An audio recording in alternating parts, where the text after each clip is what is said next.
Hi guys, I'm Jennifer and I am back with my promised video regarding the, I guess you're going to call them infractions or steps that we're taking that led a certain psychiatric company to a point of pending lawsuit. They have not been served yet, but I've spoken with the attorneys who have said by all means to put the information out there. As it turns out, they had another patient that was treated by this same place that is also filing. I think it's up to 5 clients that would make a class action, but as it stands now, these are 2 individual suits. The second client apparently came along after me, and it was coincidental. But let me tell you what happened step by step and tell you who they are. I'm going to read some of their reviews and what I found out about them. Let me be upfront in saying I had a really good provider. Just to back it up another minute, my content is all about people who've really been mistreated with particular psychiatric drugs with a special emphasis on benzodiazepine, although there are a lot of now known problems and with a lot of good science to back up treatment with these SSRIs and what these psychiatric industries have become, which this one is a perfect example for what most of the bigger ones look like. They're conveyor belt treatment. I never once met any of these practitioners in person. This was all done over a doxy and through a portal called Clara. But let me tell you the story from the beginning and why they're being sued and who they are and how to avoid them, and better yet, how to get in touch if you have been harmed in any way, shape, or form, or you're familiar with this particular, I'm going to call it a company. Let me start with telling you a little bit about them, because I really didn't know a whole lot about them.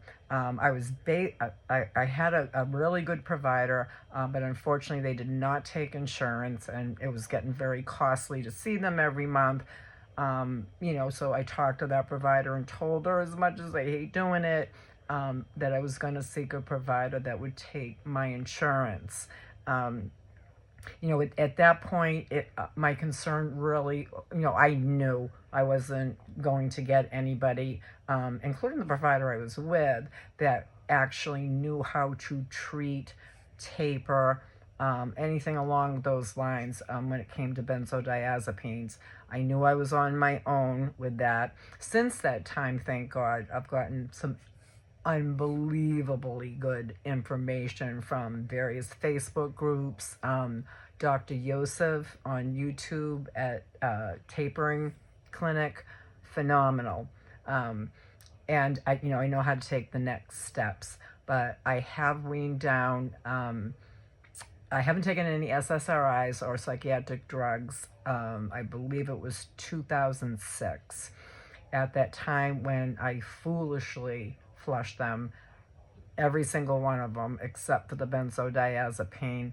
By that time, I was on 7 separate ones, and throughout that decade that I was being treated, and I really say mistreated, looking back at it now and understanding the facts, it would be easier to give you a list of ones they didn't prescribe and didn't give.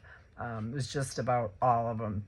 So anyway, that's what led me to a industry called the Neuropsychiatric Clinic.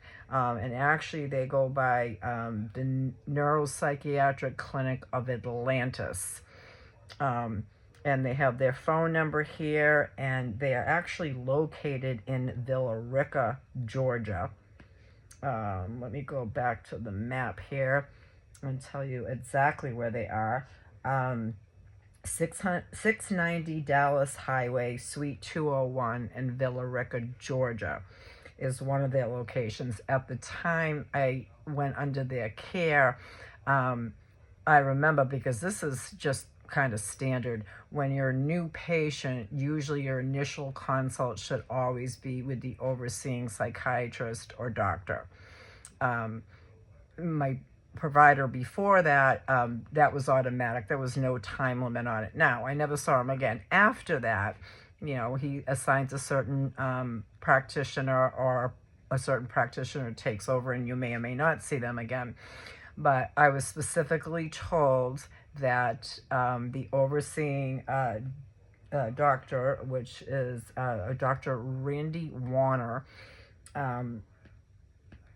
and he has his credentials. I'll get more into that because I didn't quite see a board certified psychiatrist. It sounds to me, and I'm not saying I know what all these initials stand for, but he gave a written and oral dissertation to people that got him whatever credentials he had. So anyway, that's the name of the place, and I came across them in a Google search, and at that point, like I said, I wasn't even expecting proper care, and my suggestion would be to anybody that's having trouble with these, or things are happening and you're on these benzodiazepines and you don't understand why all these symptoms are going on.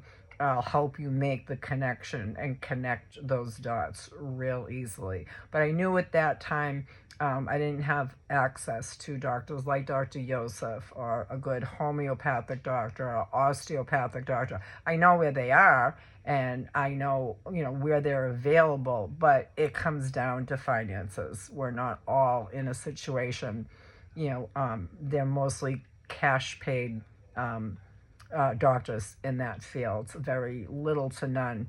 I've never heard of any that take the kind of insurance. So let me run you through basically each appointment, which started last December in 2024.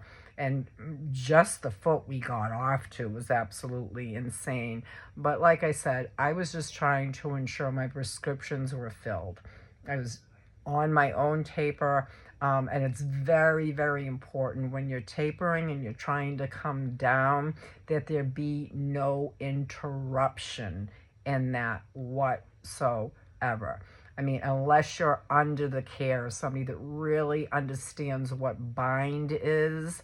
Bind is benzodiazepine-induced neurological disorder, and it's actually a brain injury that takes place usually through improper tapering or abrupt cutoff, which is that's potentially lethal and life-threatening. And then there are just things like total breakdowns. If grand mal seizures can be real common, especially if you've been on them a long, long time and at higher doses, and you're tapering down from very high doses, specifically Klonopin.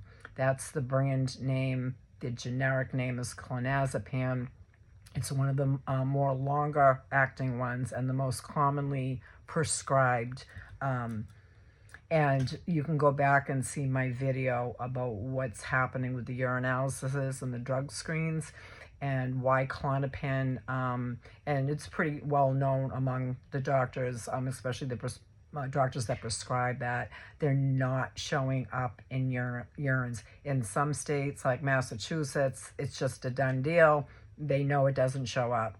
I just recently found out about that in April through a degreed psychologist that works as a case manager in a rehabilitation program, and they were just told that Klonopin isn't going to show up, and to not make a big deal of it when confronting the patient, especially if you don't suspect abuse. In other words, one form of abuse with them is obviously taking too much, or not taking what you're supposed to take.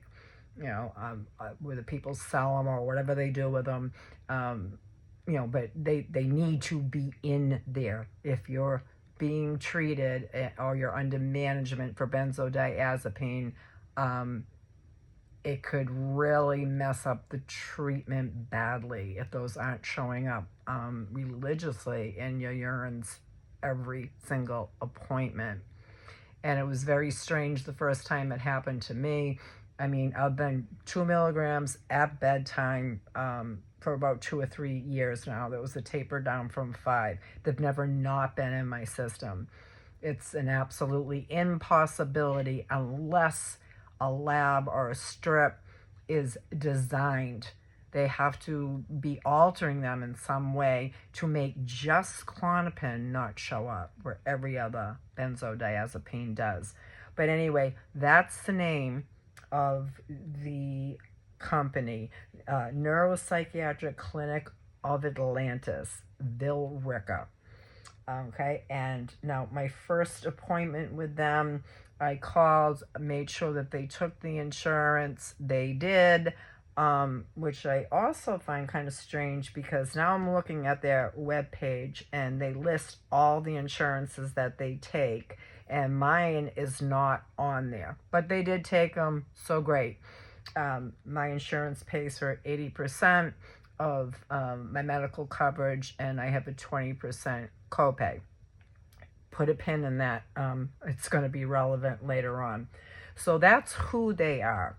The overseeing psychiatrist, director, or the guy who runs the place is this Dr. Randy Warner.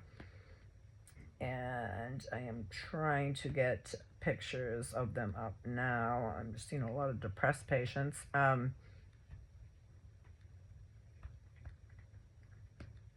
Dr. Randy Warner. And from what I could see,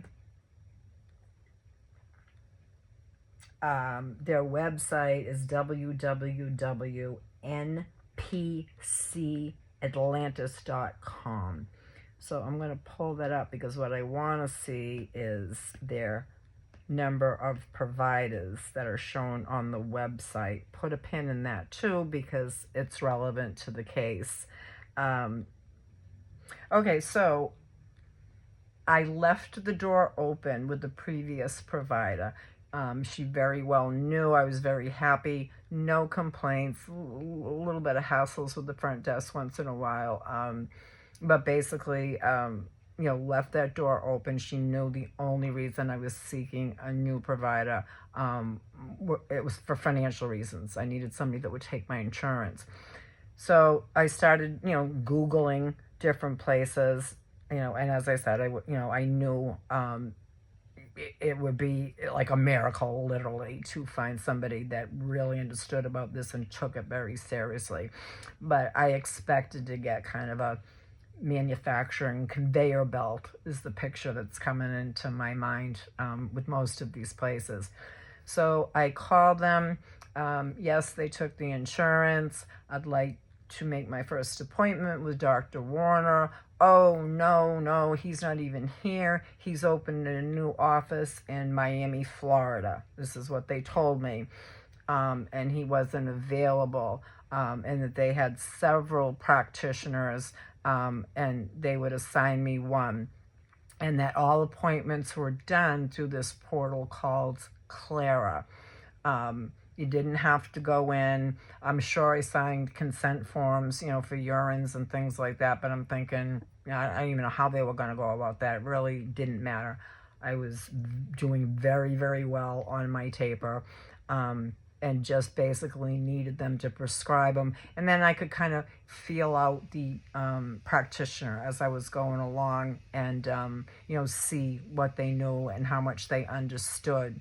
Because sometimes, telling the information that they do know, you might be cutting off your nose to spite their face. When they know you know what you're talking about, it's not always a good thing. And you have a real good provider when they're listening and they're taking you very seriously. But in any event, I was being prescribed clonazepam and more recently Concerta for ADD. That's what had sent me to the previous provider. It's now very common knowledge that you never take both. They actually said that in one appointment. It was a trip. All right, so that's who they are. That's who the overseer is, and it's who I had the last few encounters and took screenshots of things that they actually said. It's gotten them into a little bit of hot water here now. I don't remember the name of the first provider. I was real clear about, why I was seeking treatment. I needed medication management. Taper or coming off of them was something that was never mentioned to them. Not until I was familiar enough with the provider, to see what they knew and if they knew how to do it safely. I did have that much information at least. So the first provider I talked to via Doxy appointment, and most of the information went through this patient portal, which I asked a lot of questions about, and you really want to do that. That's very common now.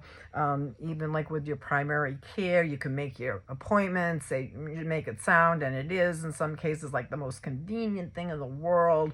You can be all checked in and ready to go. But guys, I have had emails that didn't even give me the specific information that my medical information had been leaked. I don't like putting it online. That's my personal preference. I realize it's a convenience for most people. It's a convenience for the doctors. I don't like it. I like the good old-fashioned way. I like calling up, making an appointment, getting a text reminder. I can deal with that. I get 500 to 700 emails a day. So anything coming via email, it's going to be a slow read. It could very easily get deleted accidentally when I'm trying to clean everything up. I kind of just check them all off, and then I'll uncheck the ones I know I need to see, based on the content or, whatever the heading says.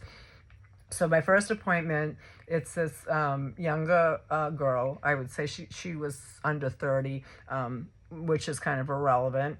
But I believe her title was a PA, physician's assistant. And I found her kind of rude and abrupt. I'm 62. I treat people with respect, and I kind of expect that back. But when dealing with doctors, some have better bedside manners than others, put it that way. So I had one focus goal in mind, and that was to have a prescriber that accepted my insurance. So immediately into the conversation, she went through all the, I was very honest up front about how this all got started 30 years ago. I was going through a bit of situational depression and a lot of stress, and just sought out, I just wanted a therapist. Cognitive therapy, sit down and talk to somebody. I've said this in all my videos. I can tell you with absolute assurance, looking back at it today, had I left it alone or maybe even got just regular cognitive therapy, it would have passed. And it wasn't a diagnosis. It wasn't an illness. It wasn't bipolar. It wasn't major depression disorder.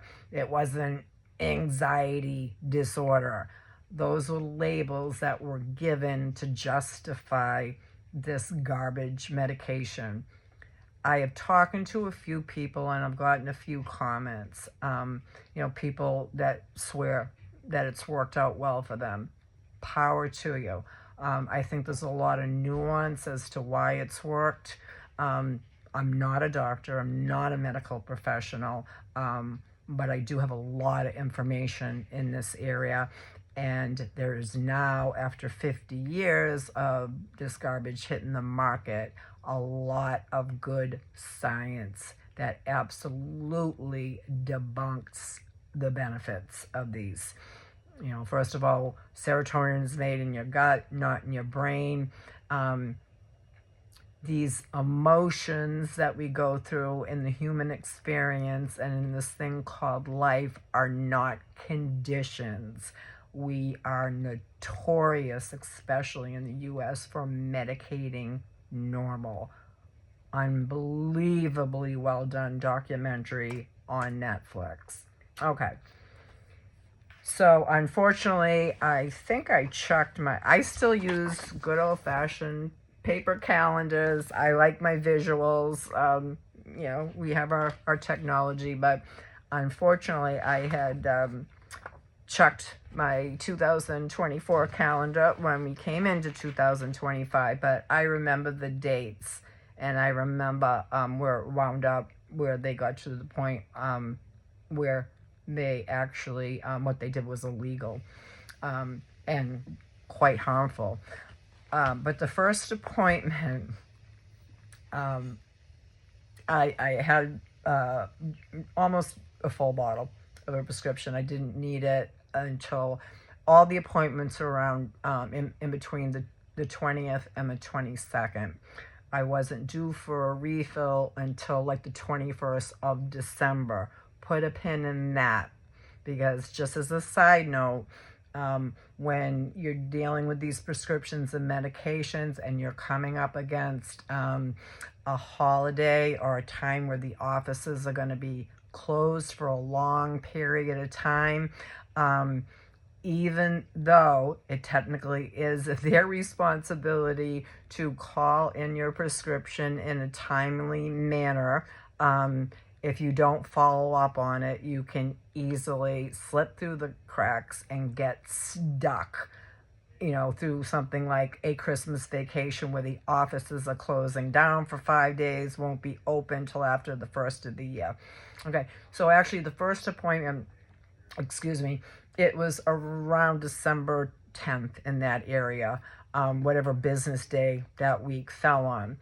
And I immediately knew 2 minutes into my discussion with the provider, who dove right in there before she even knew why I was seeking treatment and why I had sought them out beyond they took the insurance, immediately began to talk about, we're going to tape you off in 8 weeks and we'll give you an SSRI to make that taper a little bit easier. It was all I could do not to laugh at her. We are talking 30 years of consistent benzodiazepine use, with the exception of times that I did put myself through programs, even hospitals, to get off them, not realizing, you know, the real damage they were doing. I knew there was something very, very wrong.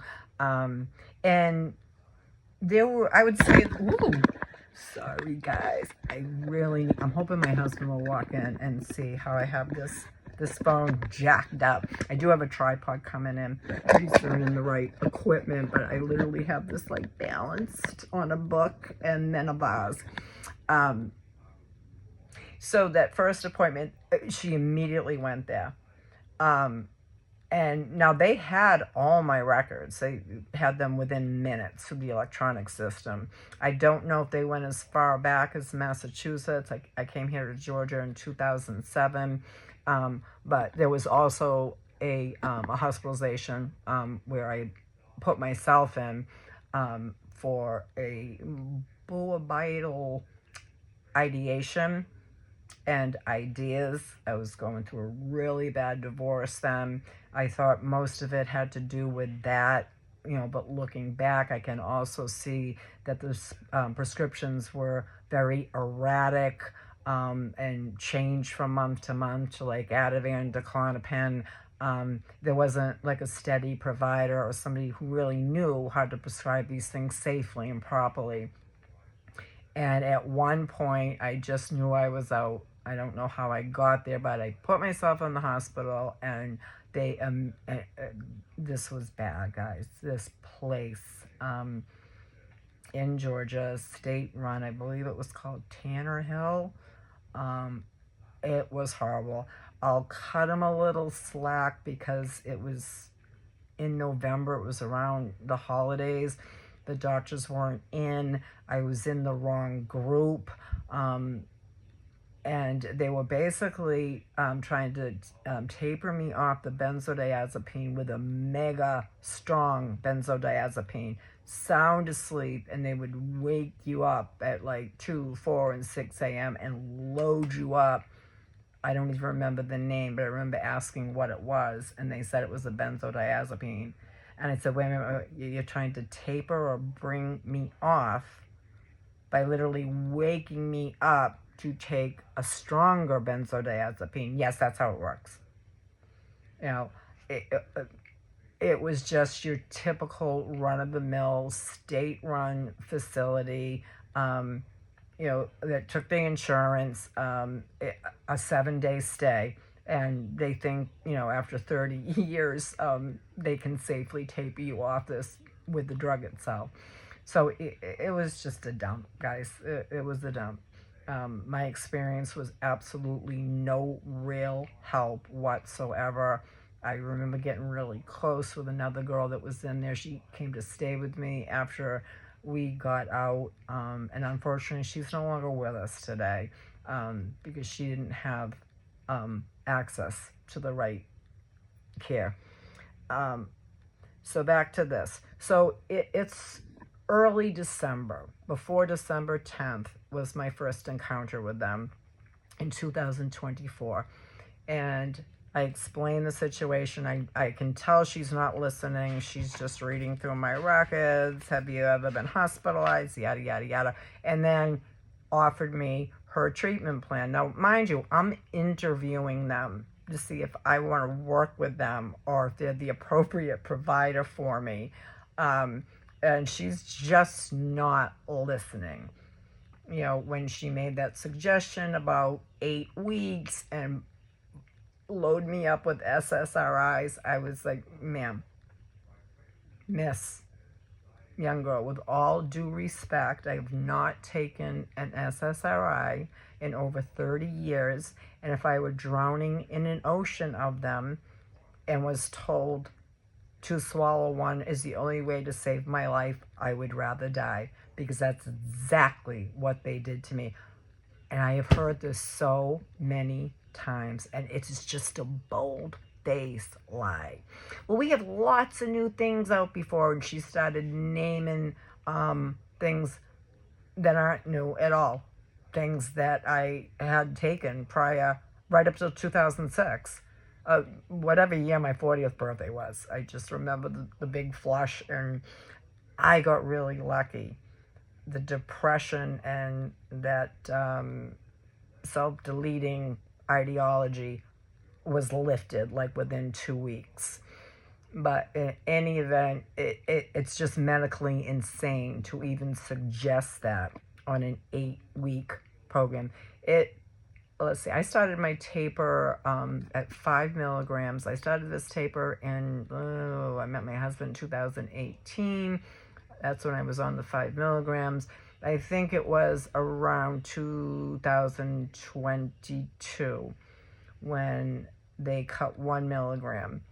And then maybe in 23 where they cut another one. And it was at that 3 milligram point, I could tell I was having serious problems. But I got through that, and I've been doing okay for a while with the 2 milligrams. So anyway, she's going on about this 8-week taper and loading me up with SSRIs. I'm looking in this lens now, telling her they make me feel like I want to self-delete. I then listed everything that I lost, every dysfunctional thing that I became, my inability to work, to keep running the household, to drive, to maintain my relationships, any and every ounce of mental and physical energy that I had. I'm talking about the SSRIs and withdrawal from benzodiazepine that was coming down the road, had to go to raising my little boy, in the 6 years into this whole fiasco with the medication, I got pregnant with my second son. It was just a really, really rough time. So I'm trying to explain to her, no, I'm never going to take an SSRI. So, of course, she's writing her notes, and I know she's putting patient resistant, blah, blah, blah, blah, blah. The previous provider, I can see that they offer that this is the new thing. This is the new thing that they're all offering now. If you tell them the truth, and they already know what these SSRIs do. They already know it. They were released by the FDA on garbage science, like a 3-month blind study. It was just insane. And the people that they've damaged, the percentage of people that actually had any type of effect, it was probably like an off-label or coincidental, or it was addressing some other issue within them. But I know as far as neurologically, they're dangerous, and there's good science to back that up now. I recommend to everybody to please watch Dr. Yosef at Tapering on YouTube. The new school of psychiatrists that are coming up are learning this in school. You get an older psychiatrist that's old school, they've already been so rewarded and monetized and gifted by the middlemen, the marketers. Big pharma makes them. They put billions into advertising and reps that go out to the doctors. I'm sure a few of you might be familiar with the Purdue case with the OxyContin and what they did.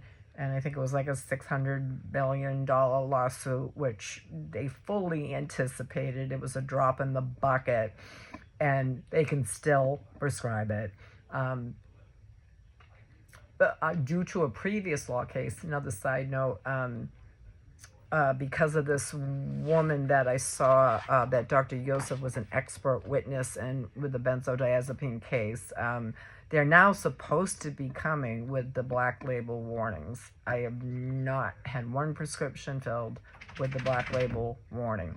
I guess maybe it was just in her state. I'm not really sure, but they should all come with black label warnings as well as SSRIs. They'll put them on like Voltaren cream that goes on your leg. That has a black box warning. And if you don't know what that is, I'll explain it. So during the course of this appointment, it's not face-to-face. We're on Doxy. A lot of communication through this portal, but the actual appointment goes through Doxy. So she's going on about this 8-week taper and loading me up with these new SSRIs like Seroquel, Effexor, and she was naming all these new medications now, knowing, that I had put everything down in 2006, and then I probably had never heard of these. I had taken them, was on them at various times. Like I said, there were 7 that I was on at the same time from the same doctor when I put them down. When I explained to her, I'm going to have to take a pass on this, and I'm not looking I said I'm in my own tapering process. I've already eliminated 3 milligrams, and I need to stay on the 2 for a certain amount of time, and then I'll work with Dr. Warner, hopefully, on a taper, hoping, praying, that maybe he knew more about this and what bind was and how to do that slowly and properly. And, so I said, I'm afraid I'm unable to work with you. So luckily I left that door open with the provider, and she said, okay, fine. Well, I'll call in your prescription, that was due to be filled on the 21st. This is the first week of December. And I remember thinking that was really curious. I'm telling you, I'm not going to be a patient. I'm not able to work with this particular practice. I strongly disagree with their treatment regimen, and there's a lot of science to back that up, and that it would be very, very unsafe, and it would have been, to even attempt something like that in 8 weeks, plus load the SSRIs on. No, nope, not going to happen. Shouldn't happen. Shouldn't even be being offered, especially being on them that long at those higher doses for that amount of time. So she said, okay, fine. Well, I will call in your prescription that was due on the 21st. And I did ask her, I said, well, we're not working together, so why would you call them in? And she goes, until you can find, another provider. You can talk to the front desk and find somebody here. But if that's the way that they do it, you'd think that they would want to be fluid across the board. I realize it's not insane to think, if you have various practitioners under one umbrella, that one may see it a different way.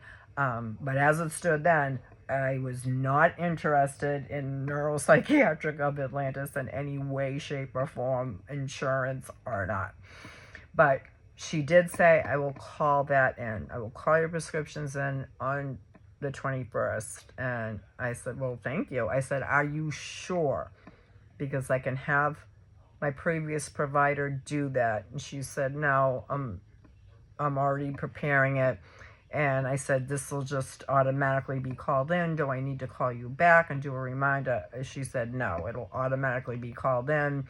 Dr. Warner checks it off, which is also bullshit. They can call it in directly. He does not check off and oversee every single prescription that goes through there.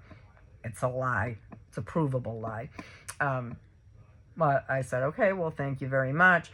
She put me through to the front desk. And at that point, I said, well, she's going to call in the prescription for me, but unfortunately, I won't be able to work with you.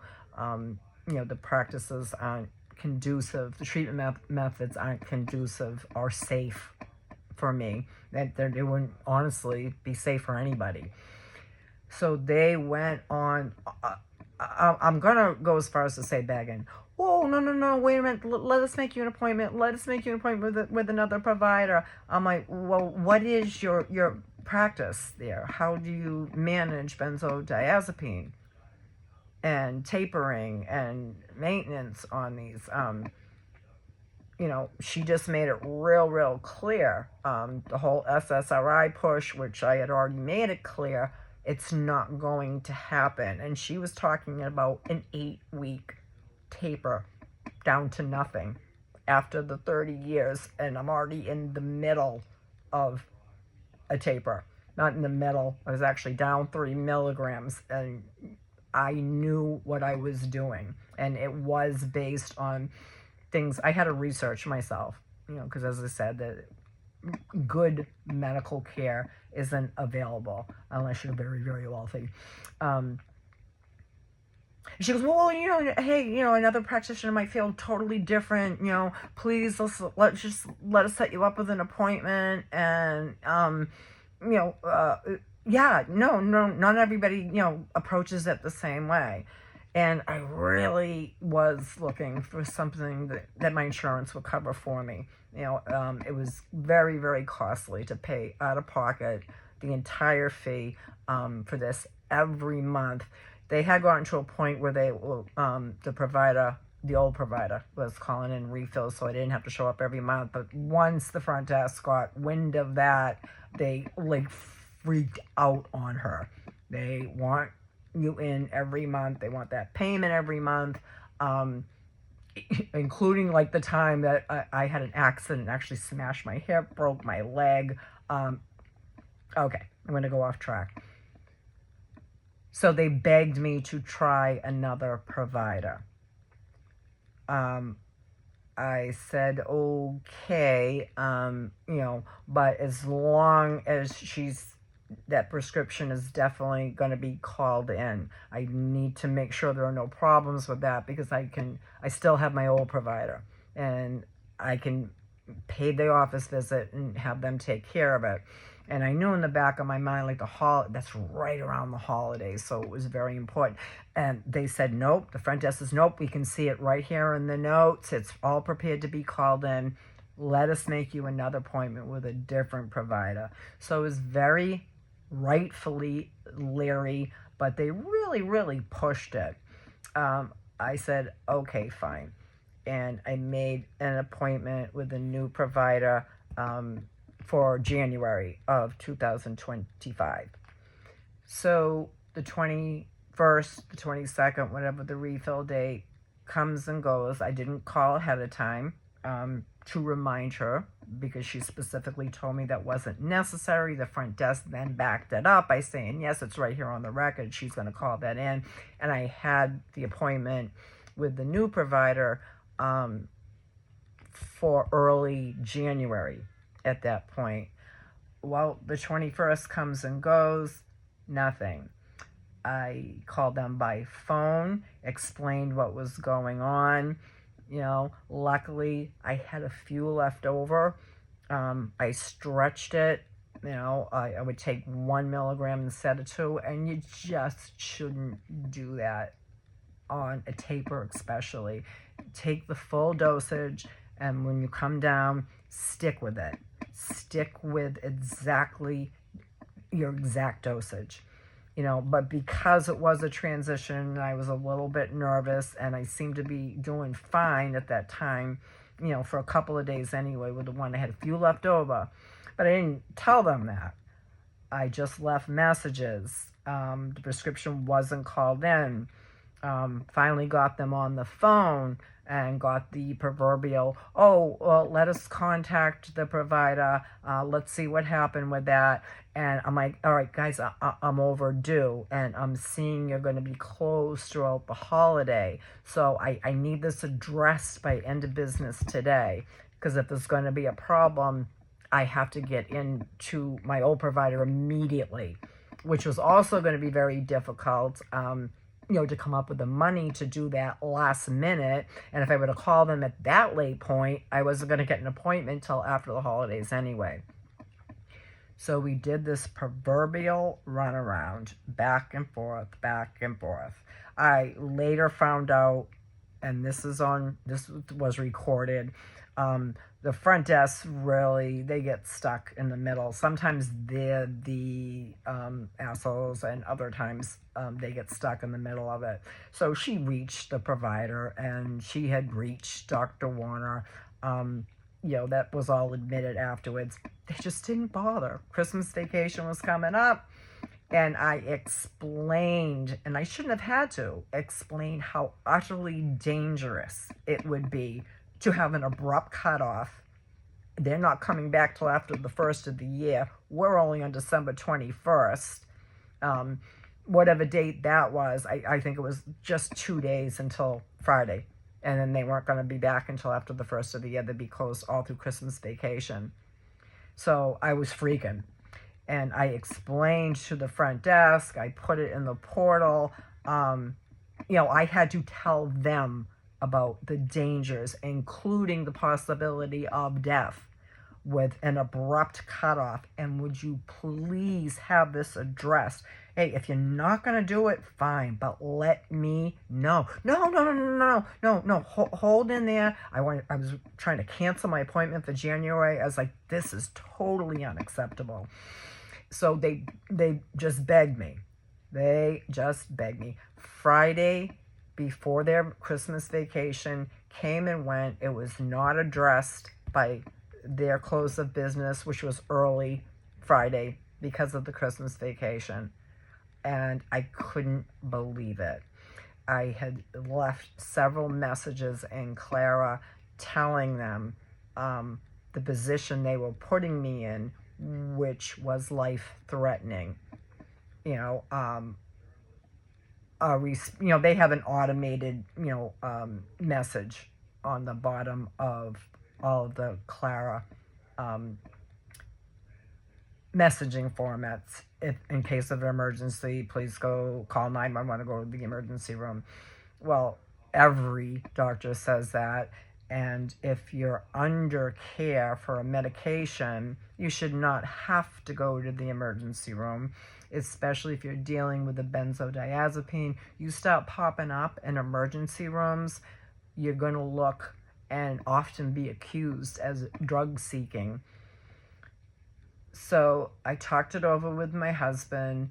I could go into withdrawal and then get to the hospital, but I had experienced seizure in the past, and sometimes you can have that and not even realize what happened to you because you can come out of it, And I remember in one withdrawal situation where my jaw completely locked up and just salivating.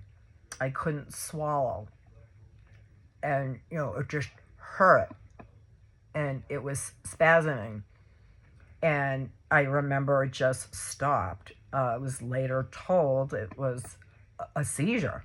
It was clinically, medically indicative of a complete seizure. And I've heard of other people having them and not even realizing that's what it was. This woman that Dr. Yosef went in as an expert witness had several and just came out of them. And she was so humiliated with the emergency room, she just wouldn't even go back. But in any event, what I did was take my bottle, went to the emergency room, and first thing I did was apologize. I could see there were other people out in the waiting room, including children, that was sick and needing to be seen for illnesses that were happening. I hadn't hit a withdrawal yet.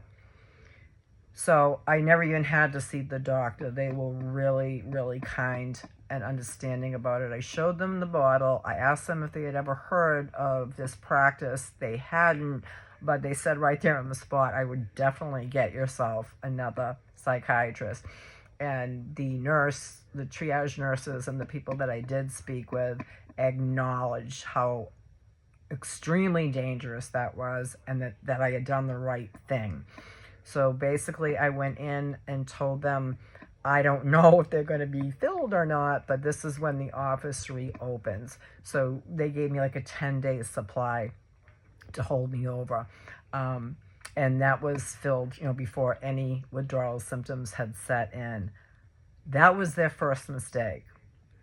And if I had wanted to pursue things legally at that point, I already had a case. That wasn't my interest at that time. My interest was getting my prescriptions in a timely manner. I am extremely responsible when it comes to my prescriptions. There are no early refills. There are no games. It's always in my system. I take my tapering very seriously. I take my recovery very seriously. I take my overall health very serious with diet.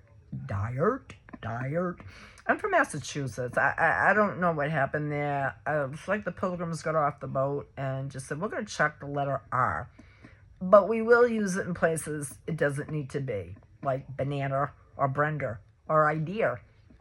And the other ones that do require R, we just replace that with an AH. Sister, brother, mother, pack. That's a whole nother funny story when I first moved to Georgia. So that happened. So I was safe, at least. I had that, the emergency room was kind enough.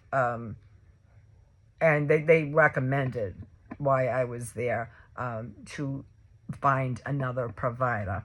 And they absolutely affirmed that I had done the right thing. They gave me a printout of all the dangers of benzodiazepine withdrawal, and, to always seek emergency help, hopefully before that withdrawal begins.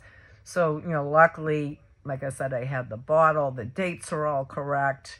They could see, they didn't check, but they could have called the pharmacy in a second and see that nothing was called in.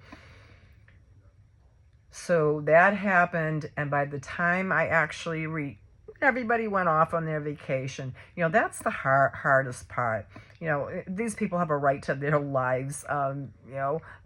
they work, they do their thing, they have a right to their vacations, and they have their own families and their own lives. But when you're leaving a benzodiazepine patient on a taper, just stranded like that, for some reason, on a moral level, it just infuriated me with all the messages that were left and all the opportunities to resolve this before they went away on Christmas vacation. That they just took off and were having their nice holidays. I bet, obviously, couldn't wait to get out of there early that Friday. I don't fault anybody for that, but their patients are their last consideration. And as a matter of fact, I'm going to read some of the reviews that were left. I could not find one good review. I did not look at any of this prior to taking them. As I said, the only thing that mattered was if they took the insurance. I knew I wouldn't find anybody that could properly taper and that wasn't going to push SSRIs. I had one, and this only happens if they're being prescribed by a psychiatrist. With general practitioners, the previous provider, it was not psychiatric care, and there were no problems whatsoever. This only happens with psychiatrists. The older they are, usually the worse. But I saw a picture of this doctor for the first time, and he does not look that old. But he obviously has no good information, or he's still obviously he's thriving in his practice and opening up new offices, and there is still great reward to be had from big pharma and the marketers and the they have the science on it. They know the truth. But when you go in there after being on these SSRIs and all the things they prescribe and treat and tell them how much worse you're getting or how bad you're feeling, they just say it's your mental illness increasing and coming back. The one that you never had to begin with but have now because of the medication. That one. You're not going to tell me after all these years they don't understand this. It's how they make their money. That's the bottom line. But this place is particularly bad. When you can't find one good review, one happy patient, it's maybe just getting their prescription every month without any hassles, and that's the only priority. This was bad. So that happened, and they returned from Christmas vacation, and I eventually get somebody on the phone and explained that my life was put in danger while they were away on Christmas vacation. The provider, and they know it, that I spoke to in early December, made a strong, firm commitment, absolutely told me not to get the prescription from the provider I was transferring from, that it was all set. The front desk confirmed that when they insisted, begged me to try another provider. Yes, it's right here in the notes. Nope, you don't have to call and remind. They'll be called in. And then it was a good 3 days of contacting them and messaging them, and they just dropped the ball like it was nothing. So I started wording things very, very seriously. My life was put at risk. If not for the presence of mind of my husband and the good decision to prevent the withdrawal and take that risk of being flagged at an emergency room, who luckily was just so understanding and so supportive that I had done the right thing. And, if it happens again, please don't put yourself in a position or allow yourself to be in a position where you go into a benzodiazepine withdrawal, especially abrupt total cutoff. It can be lethal. And if it doesn't kill you, there's a litany of other permanent problems that can occur, especially when we're dealing with older patients like myself who have been on them for so long. But back to the office. So now they're settled. They're back into work for the new year, and they decide to get around to me. And at this point,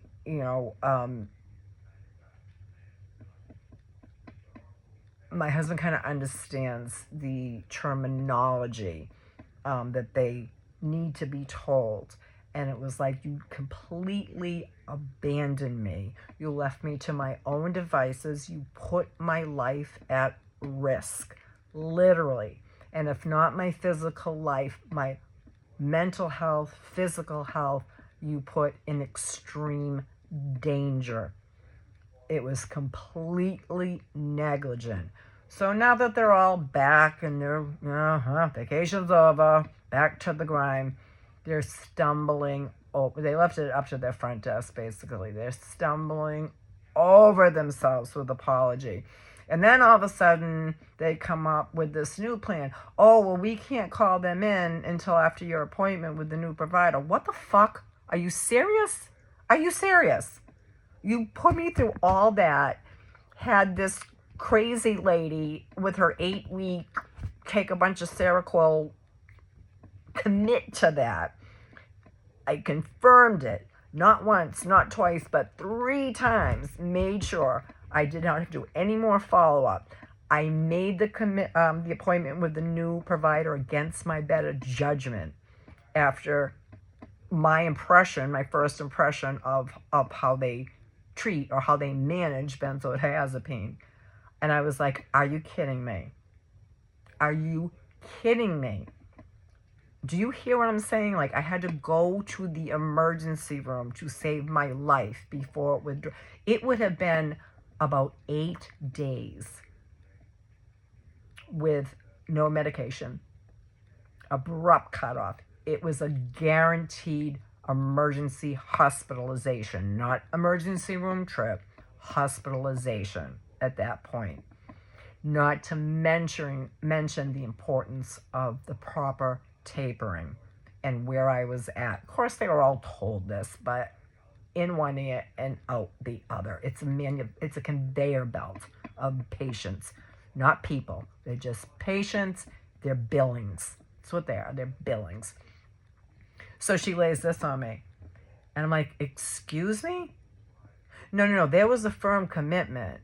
And I happened to get the same person at the front desk who told me, yeah, no, that was in her notes. You don't have to do anything yet. She's going to call that in, and then you'll meet with the new provider. And I said, well, you know what? I'm going to meet with the new provider, providing I can see her within 24 hours. I've already had to go to the emergency room. I have a 10-day supply.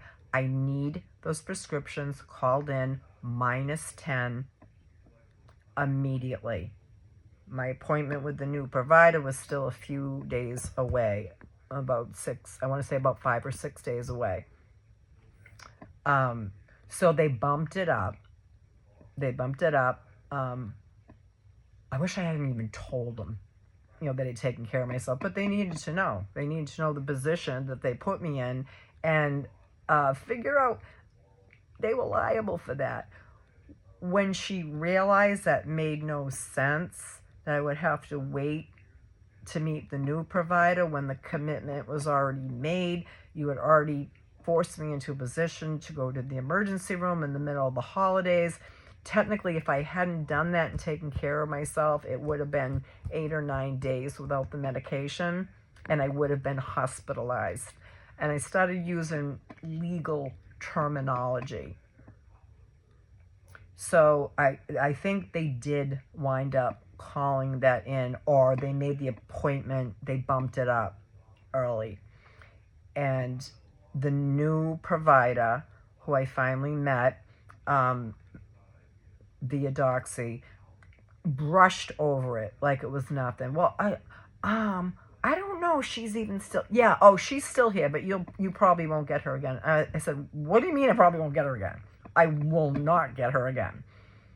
Am I going to have like a consistent provider that's familiar with me, like the same person? Is it going to be you? She goes, usually, but her words, We see hundreds and hundreds of patients a day here. So now I'm thinking, they got to have 20 or 30 practitioners. I'm looking at their website and I'm seeing 6.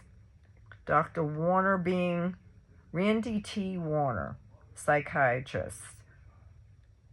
Margarita Lopez, Alicia Scott, that was the provider that I wound up with after the first one with the 8-week taper and Effexor or Seroquel or whatever the hell it was.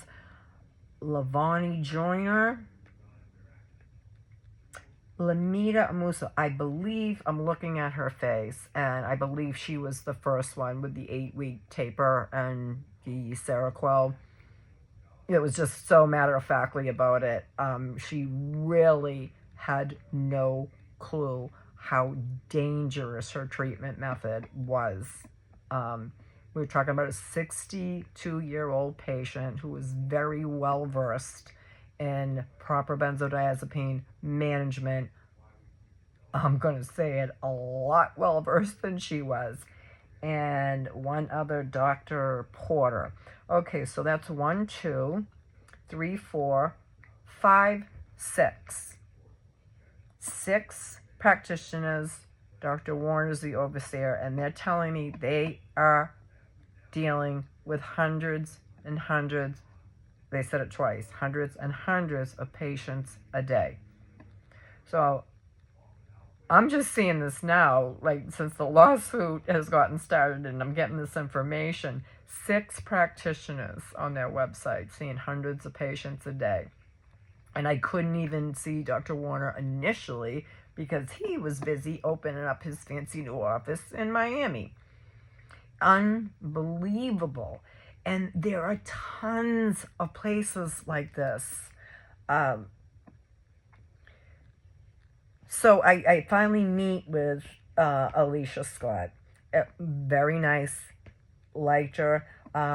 She didn't seem very interested in understanding where I was in the benzodiazepine treatment, but she made it clear that I was going to be able to get what I wanted. I just needed to have the prescriptions called in a timely manner. It was a benzodiazepine, Klonopin, and Concerta that I had started for ADD that I never, ever, ever should have been prescribed. But that's why I sought out the other provider, and they just agreed to take over the benzodiazepine at that time as well. And I explained to her at the time that I left the provider, they were going to up the dosage of Concerta to, it was 20 milligrams, I believe, and it was going to be 20 milligrams in the morning, 20 milligrams in the afternoon. So she was going to look into that. But she immediately called in my prescription. I tried to feel her out a little bit and talk to her and see if she understood, that I'm not looking for a taper at this time. It might be a long time and that I would need medical assistance with that. And I could tell right off the bat, she had no knowledge of anything like that. It was just another prescription. She knew better than to offer the SSRIs at any point. And she went through the whole psychiatric, bullshit. Are you experiencing your suicidal thoughts? How are your anxiety attacks going? And like, lady, I haven't had an anxiety or a panic attack in 30 years until this industry failed to call in my prescription. And that was pretty normal anxiety and stress to a very serious situation. And I kind of went over the, you guys kind of put my life at risk. I'm not too happy here. I mean, I was just getting she was not getting it. But what she was getting was calling prescriptions in and making the appointment for the following month. Now, my insurance is not listed on their accepted insurances. But when I called, like I said, they did take it. I always have a copay with everything. Every doctor's visit, There may be additional pays for separate labs or tests, etc. 20% of everything. I have a prescription coverage program, and there's a small copay on that. So we made the appointment. She never apologized, but she just skipped right over what happened in that last provider. Oh, well, I don't. Oh, yeah, she is still here, but you'll probably never. What do you mean, probably never meet with her again? Are you going to be my provider? Because consistency is real important when you're going through this, guys. You have to see the same person. Hey, if there's an emergency and somebody fills in, that's a different story. But when going through a benzodiazepine taper, you have to get to know your provider, let them get to know you. She was very nice, she wasn't rude, but clearly wasn't interested in any of that. She just went through the checklist of questions that they're supposed to ask. I did tell her my story. I did explain to her I never really had these diagnoses and symptoms. It became that way after the medication. Basically what happened is they medicated normal, slapped a label on it, and I've talked about this in other videos too. Before you even fill that first prescription, you're already changed because you're just seeking help for the human experience in most cases. I'm not talking about like severe schizophrenia or DID or some very, very obvious psychosis or mental illness. I'm talking about run-of-the-mill people that were kind of maybe seeking therapeutic help, or when these drugs started coming out, that was the first time you started seeing ads on TV. The guy and the dog sitting there all sad, wanting to play fetch, and the guy just kind of couldn't do it. Introducing, talk to your doctor, ask for these drugs. And at the end of the commercial, he's playing fetch with the dog, he's throwing his whatever, and then the whole time, all the warnings are running on the screen throughout the entire commercial. Not one good side effect possibility. That was going on a lot. So I think a lot of people started seeking these maybe, the way they were advertising them. It was almost like designer pills. You could take a pill for any mood whatsoever. I had a really evil, crappy friend that I met in my early 20s and stayed best friends with for a long time that was really into this and could perk up people's interest real easy. She basically knew how to scam. She knew all the right symptoms to tell a doctor to get what she wanted. She's going to be a whole nother video, like a Risa Tisa kind of thing. So anyway, yeah, she calls them in, and I could tell she was clearly not interested. She even said, because this was an emergency appointment, we don't have the full 20 minutes. We only have 10 minutes, so we got to wrap this up real quick. Fine, great. Just call them in. And made the appointment for the next month. So that was subtle, but I was really, really nervous. And when it gets to a point where you start getting really stressed and you start getting normally anxious about, put it this way, when you're at a point where you're relieved after your appointment and the prescription has been called in, that should be a given unless other decisions or plans were changed together with your provider. It should be a given. You do your part. You stay responsible. Keep your appointments. Be on time. Pay your copays. Get your prescriptions. Do not abuse them. Do not run out early. That's your responsibility as a patient. The rest of it is all on them. Hate to say it, guys, but for those of us that are not loaded, we're kind of at their mercy. I strongly just encourage you, get involved with these Facebook groups. Benzo tapering was one, Bind, B-I-N-D. There are just tons of them.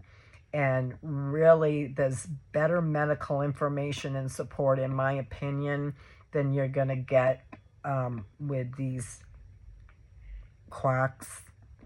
You know, they might have their degrees, but it's a money-making scam. It has been for years.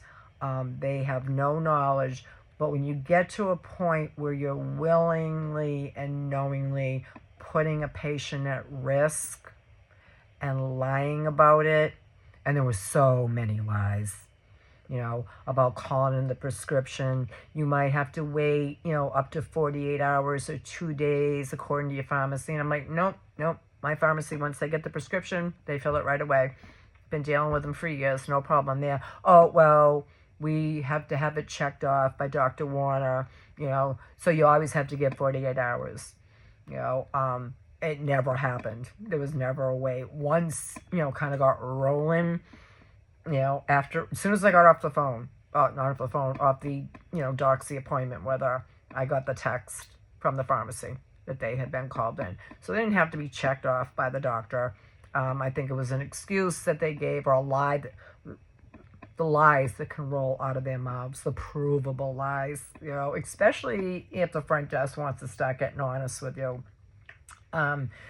So that was January.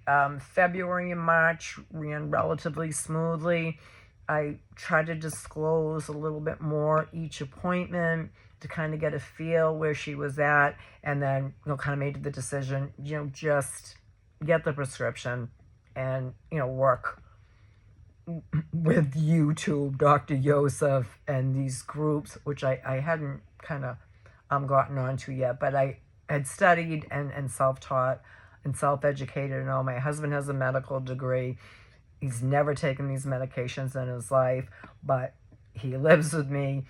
He sees day to day and fully understands the dangers of a rapid taper or a cutoff with these, and has been super supportive. Yeah, so February and March went relatively smoothly.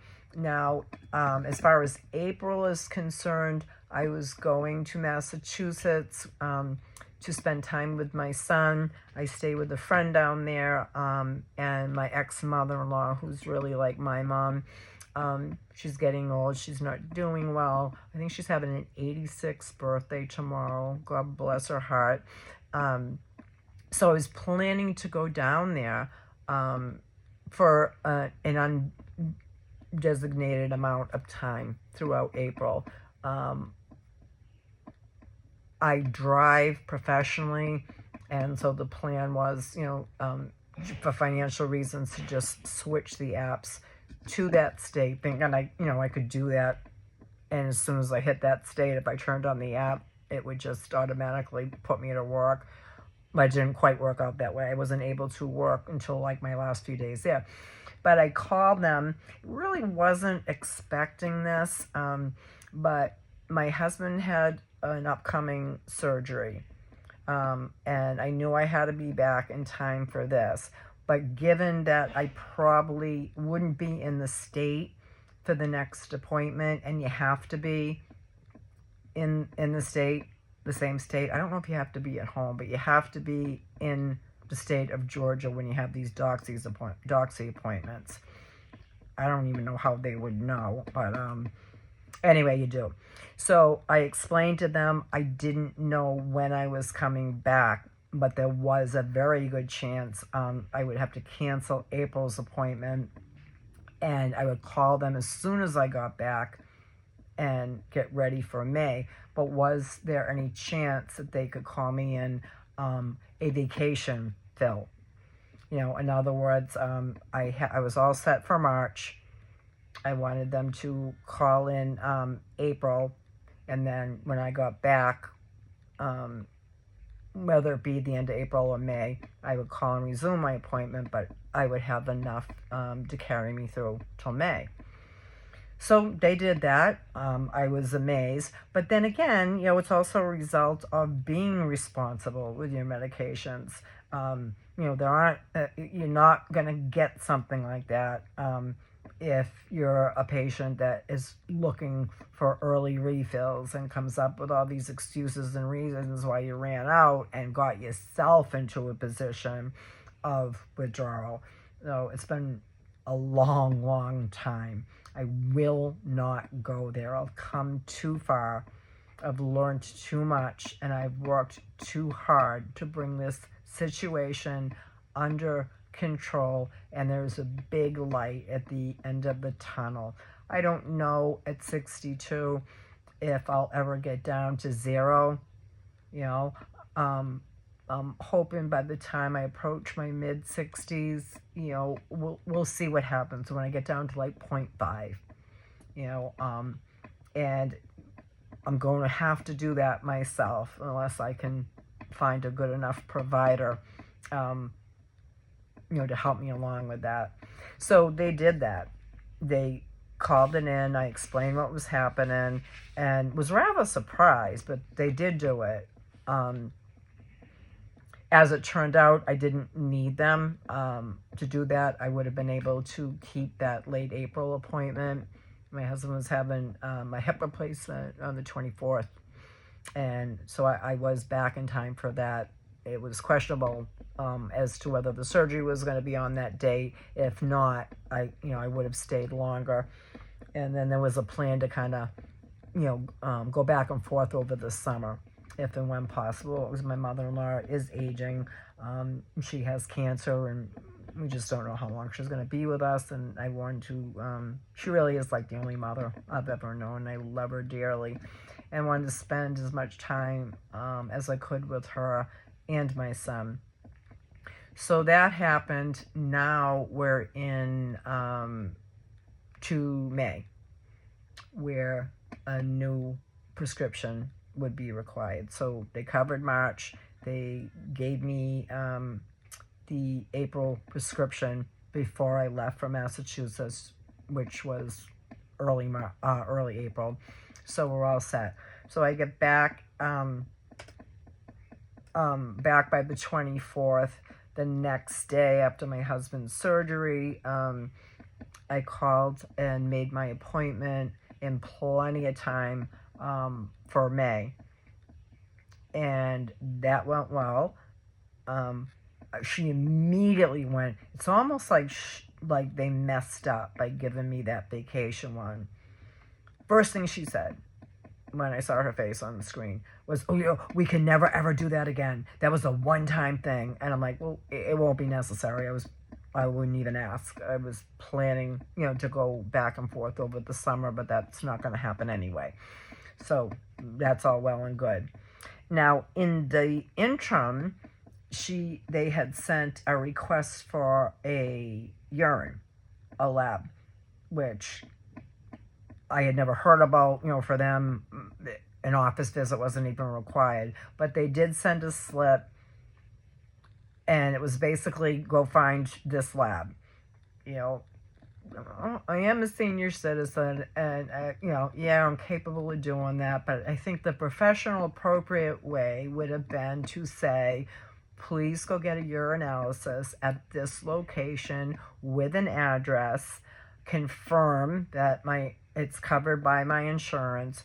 Whether I call the right lab or not, I don't know, but wherever I got, because it can really be done anywhere, but they do recommend a certain place and give a request form for that. And wherever I called, it was going to be $85. So my other provider and pain management, about 3 or 4 times a year, does the urinalysis, and excellent doctor, excellent care. So I asked him, I wasn't scheduled for a urinalysis with him, but I asked him if he could please do one and send the results over to them. And he said, fine, no problem.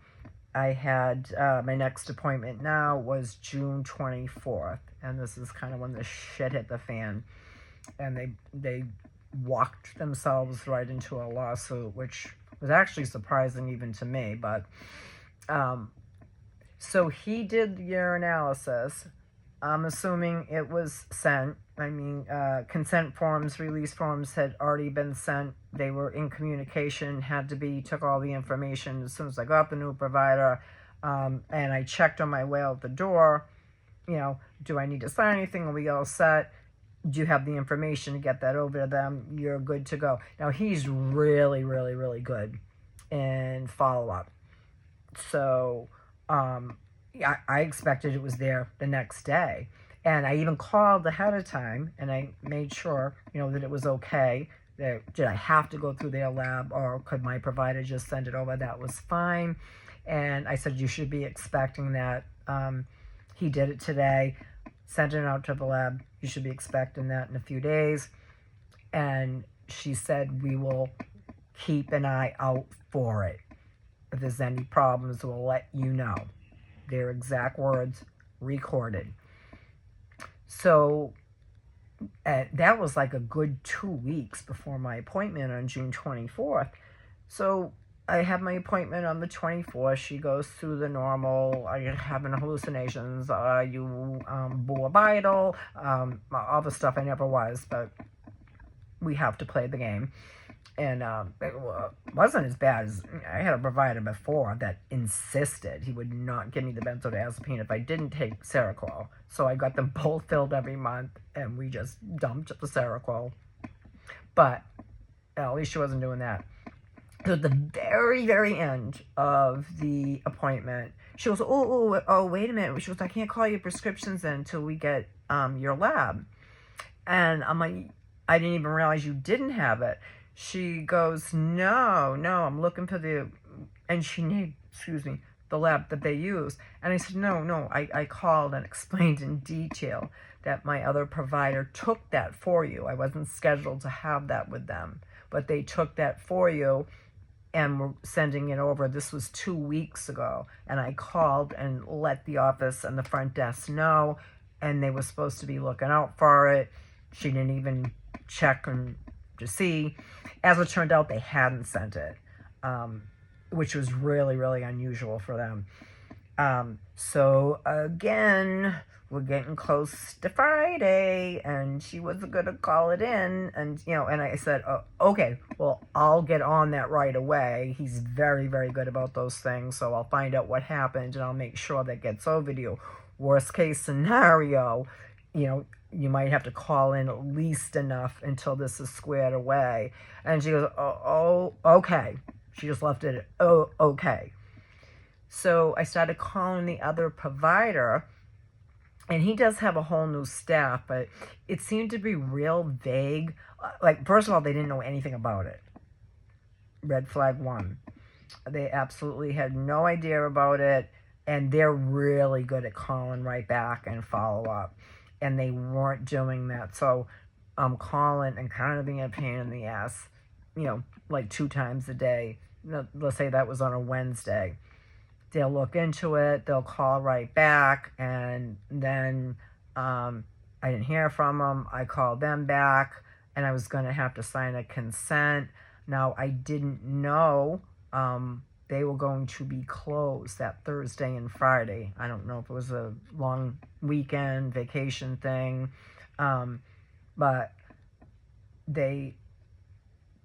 their main office is in one place, and they're only in my town on Fridays, which is usually where I see them, just 1 day a week. So I said, hey, look, no problem. I can drive to the office. I can sign whatever you want. She goes, no, you know, I could have done it right there and then. I would have driven to the other office. And she goes, no, let me see what happened, and, you know, we'll get that over to them. I said, I can come in tomorrow and sign anything that you need. And she didn't tell me they were going to be closed, but as it was, it didn't get straightened out that day. And sure enough, I pulled them up on the website. They're closed Thursday, they're closed Friday, and they hadn't sent it. So now we're going into the weekend. Oh, I'm sorry. They were closed Wednesday and Thursday, and they wouldn't be reopening until Friday in my town, where I usually see them in that office.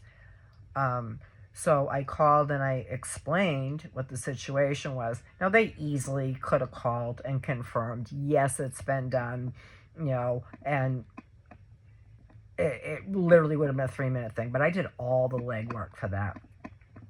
And I'll tell you what, guys, we're going into a very long video, so let me leave it at that. The provider had failed to send the urinalysis, and they were withholding unrightfully, and as it turns out, unlawfully, they were refusing the medication until they got this urinalysis. And even though, she said worst case scenario, knowing we were going into the weekend. So for the first time in 7 years, I was about to hit a major withdrawal. At that, let me leave it here, and I will pick this up. I will do a part 2 of this.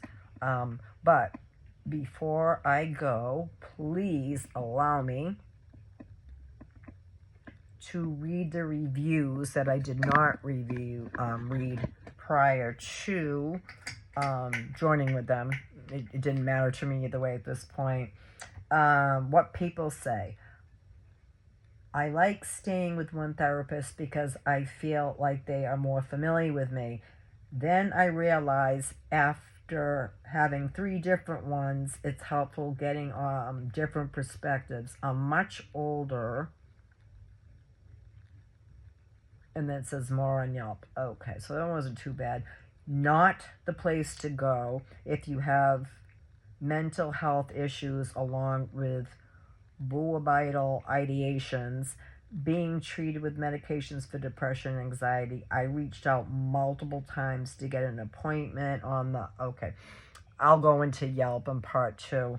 The third one is, if I could give 0 stars, I would. This place is an absolute joke. They don't care about their patients. They take 15 minutes a session and barely know who you are. Very, very true. The front desk office is rude. People sign this. And there's just a whole lot on Yelp. They have a 1-star rating across the board. The entire thing. I don't know if you guys can see this.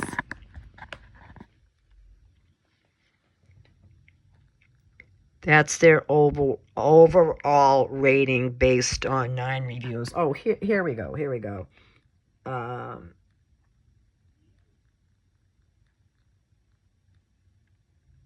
Okay, yeah, this is the rest of their comments. They refused to work with me even though I had confirmation of the appointment and took time off and was out of my meds. I guess they are notorious for this. That's why they're getting themselves sued. 0 stars, wouldn't even be recommended. Please go somewhere else for real help. This is Tamara A. Dustin B. in Villa Rica says, never reviewed one thing in my life. After many providers quitting the practice or being fired, I had had enough. They treat you like a drug addict when you may get 25 pills for 90 days for anxiety. Not one good thing to say about this place. In 3 years, I never met Dr. Warner once. I was fresh out of a mental facility. Terrible. Medications weren't called in. Medications we would discuss and decide on would be forgotten about, and there is nothing to say different. You change providers often here. It's just my opinion, but I bet all the providers leave also because it's terrible. Oh, and they want to keep drug testing you at your expense, even after you've passed all of them. I did an entirely different video, too, as to why only clonazepam is no longer showing up in urines, or only sporadically. In some states, they're not showing up at all. There's one the temporary provider that I had to get after this fiasco with them doesn't even do them. He's known for a long time that benzodiazepines do not, Klonopin does not show up. Every other benzodiazepine does. Shy B from Dallas says, easily the worst experience I've ever had with any type of doctor in 33 years. And my mother is terminally ill and has dealt with a lot of doctors. I rarely complain about doctors' offices. I'm a super patient person.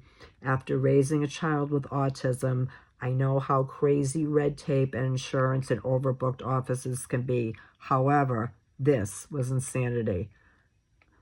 I called to make an appointment for my 13-year-old daughter, who is struggling with severe depression and debilitating anxiety. I let the receptionist know what's going on, and she scheduled us an appointment for 11:30 on a Friday several weeks away. I understand doctors' offices are busy, so while we waited, we managed her daily panic attacks and depression the best we could with the help of her therapist. 11:30 that Friday rolls around. We drive 45 minutes to the appointment, arrive 15 minutes early, and find out our appointment has to be rescheduled because Dr. Warner had left for the day. I was upset but polite and took an appointment for 2 Saturdays away at 1:30. This little girl is suffering and without medications, and where anxiety's mentioned, I'm assuming a benzodiazepine, although most places seem to be getting better about not prescribing benzodiazepine to minors, but this place has no integrity, no moral. It is a money-making pit. I didn't even see these before I started. We struggle through another 2 weeks, 5 at this point, arrive at appointment 15 minutes early again, and the receptionist says her appointment was at 11:15 a.m. No, ma'am, her appointment is at 1:30. We don't even have Saturday appointments. We'll only be here because we have too many new patients. Another boo-boo. They should never have told their patients that they're seeing these hundreds of patients. 6 providers cannot handle hundreds and hundreds of patients. It's the greed. It's the greed. Ma'am, I did not speak to anyone yesterday. It says on my computer that I spoke to you and confirmed your appointment. I whipped out my phone and showed them that I had a red highlighted missed call from them and 0 received calls. Your appointment was at 11:15. So I whipped out my actual appointment card and showed her, to which she responded, I don't know who gave you this, but it's incorrect. I can so easily see them doing all of this. At this point, I burst into tears. My daughter had ran out of the office the minute this conversation started. I let the woman know I have a 13-year-old daughter who is struggling with something serious and not getting the help she needs because they keep messing up. She just stared at me. I asked to speak to Dr. Warner, and she said he was seeing his last patient, even though he had just walked a patient out and his last patient was sitting in the waiting room. The lies, the lies. I never even went to the office and got lies just as bad. She was unhelpful, rude, and had 0 sympathy that there is a 13-year-old child who is struggling with severe depression and anxiety with 0 help because of her incompetence. Let me just stop right there. This was my experience with the front desk, and I can certainly, all of these are perfectly legitimate reviews and 100% true, but I personally found out the front desk is ordered to do certain things, and their hands are tied. That last appointment that led to the lawsuit, when I was trying to reach them all day, they had the screen, they had everything that they needed. They still weren't calling it in. Again, I'm telling her, it's Friday. I'm already in withdrawal. This has to be resolved by the end of the day. Jen, we've reached out to, your provider and Dr. Warner all day. They know And I said, look, you guys are closing in an hour. This has been going on for days.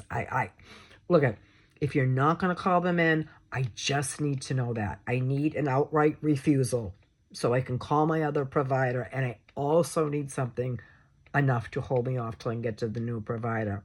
She goes, I'm trying. I've been trying to catch them all day. Everyone, a lot of them have gone home for the day. A lot of them are sick, according to their website. They've left for the day. And I said, well, is everybody gone? So are you saying you can't reach anybody? Do you have an on-call doctor?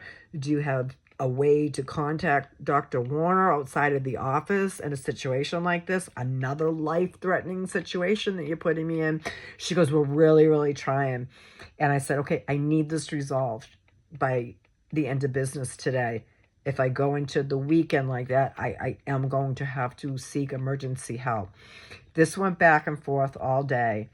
And she was still there after 5 taking calls and using this Clara app. So I finally said, okay, well, obviously everybody's left. Nobody's responding to you. This is going to be a legal matter. People, I had not even hit send when Dr. Warner was on that messaging app so fast. I will finish the rest of this in part 2 as to how they finally got to a point of being sued. But the front desk, did say, yeah, I have been calling them all day. And I said, yeah, I believe you. Her name is Amy. I said, I really believe you. But I just found it really interesting that as soon as I used the word legal, boom, he was blowing up that Clara with all kinds of information that was, thank God, all screenshot. And, just to not drag this out, I'm really going to do a part 2 on it. But this is how bad they are. This is who they are. Neuropsychiatric Clinic of Atlantis, Villa Rica, Georgia. And I believe, it could be a lie too, but when I first encountered them, they were opening, this Dr. Warner was opening a new office in Miami. And she sounded kind of excited about it. So going to leave it at that for now. But what I am going to ask you guys to do, please, if you've ever had an encounter with them, a bad experience, like I said, my attorneys have just found out there is one other patient, 5 clients. The other one was also a patient of theirs. 5, I think, makes it a class action lawsuit, and they need to be held accountable. They can't get away with this anymore. They have been doing this to people for years with total impunity. The case where Dr. Yosef was an expert witness was not unprecedented. It was an 8-figure settlement right before it was to go to arbitration. And this lady had no help in the interim. But I will finish the rest of this in part 2. But I'm asking you, please comment, like, subscribe. I need to get this word out there. Not just specifically if you've had an encounter with this particular manufacturer, conveyor belt of patients that they treat. That's really what I picture in my mind, just a conveyor belt, and just things falling off the conveyor belt and not being picked up or helped or treated in any way. And I wasn't even aware of these reviews. But please, people, subscribe, like, and share. I need to get the subscribers so I can actually go live and have some better interaction, and people will be able to ask questions on the spot. That's the that's the niche that I am sticking with. Improper psychiatric medication with a real special and heavy emphasis on the dangers of benzodiazepine, the proper way to taper from them, where to get help if you're not a wealthy person and you can't get like a homeopathic doctor, an osteopathic doctor, somebody like Dr. Yosef. We need to rely on each other. And before we can do that, we need to find each other. So please interact, leave any information. You can contact me right here in the comments. I will get back to you. I think I will pin up in part 2. I will pin up a way to contact me directly, and I will respond, especially if it's in regards to this medical psychiatric group of quacks, quite frankly. 6 of them seeing hundreds of patients a day, like unbelievable. I can't find one good review, but I'm gonna look a little bit more into that too. But again, Neuropsychiatric Clinic of Atlantis, Villa Rica, Georgia, is their primary office. On one part of their website, they list just about every city and town in Georgia that they treat. And one side note to pin for part 2, Medicare is not listed as their accepted insurances, but they did.